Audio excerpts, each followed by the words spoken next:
ডবকা বজাৰত এজাক বৰষুণত কৃত্ৰিম বানপানী ডবকা পুলিচ পইণ্টত এজাক বৰষুণৰ ফলত বানত পৰিণত হৈছে হোজাই জিলাৰ ডবকা পৌৰসভাৰ অন্তৰ্গত ডবকা বজাৰ মাজমজিয়াৰ পুলিচ পইণ্টৰ ওচৰত বৰ্তমান সাগৰ সদৃশ অৱস্থাত পৰিণত হৈছে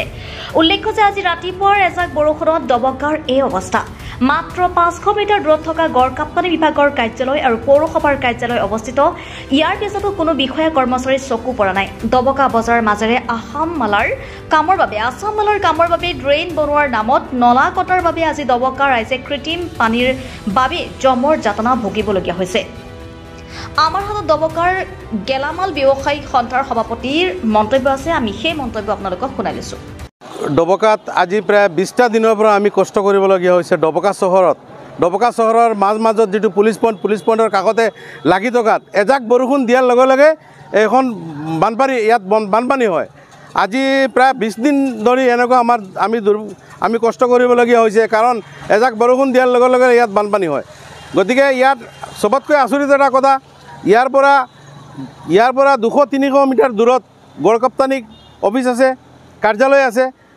তেওঁলোকৰ চকুত নপৰে নেকি আৰু এটা লগতে কথা মানে ইয়াৰ পৰা 200 বা 250 মিটাৰ দূৰত ডবকা টাউন কমিটিৰ কাৰ্যালয় আছে তেখেতসকলে নেদেখে মই ব্যক্তিগতভাৱে টাউন কমিটিৰ চেয়াৰমেনক দাবী জনাইছিলোঁ যে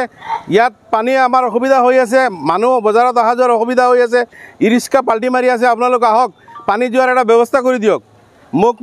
ডবকা টাউন কমিটিৰ চেয়াৰমেনে জনাইছে যে ইয়াত আমি মানুহ পঠিয়াই আছোঁ কিন্তু আচৰিত কথা এতিয়ালৈকে পানী ভৰি আছে গতিকে আমি অনতি পলমে আপোনালোকৰ চেনেলৰ জৰিয়তে মই হোজাই জিলা প্ৰশাসন তথা ডবকা গড়কাপ্তানী কাৰ্যালয়ৰ বিষয়াসকলক তথা আমাৰ আসাম মালাৰ যিজন কণ্ট্ৰেক্টৰ এই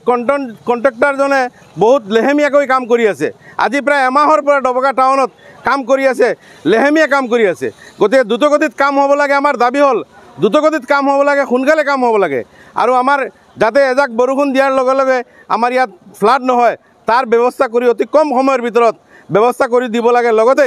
মই হোজাই জিলা প্ৰশাসন তথা Dabaka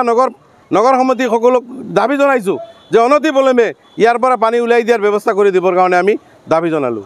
news desk Suhana live.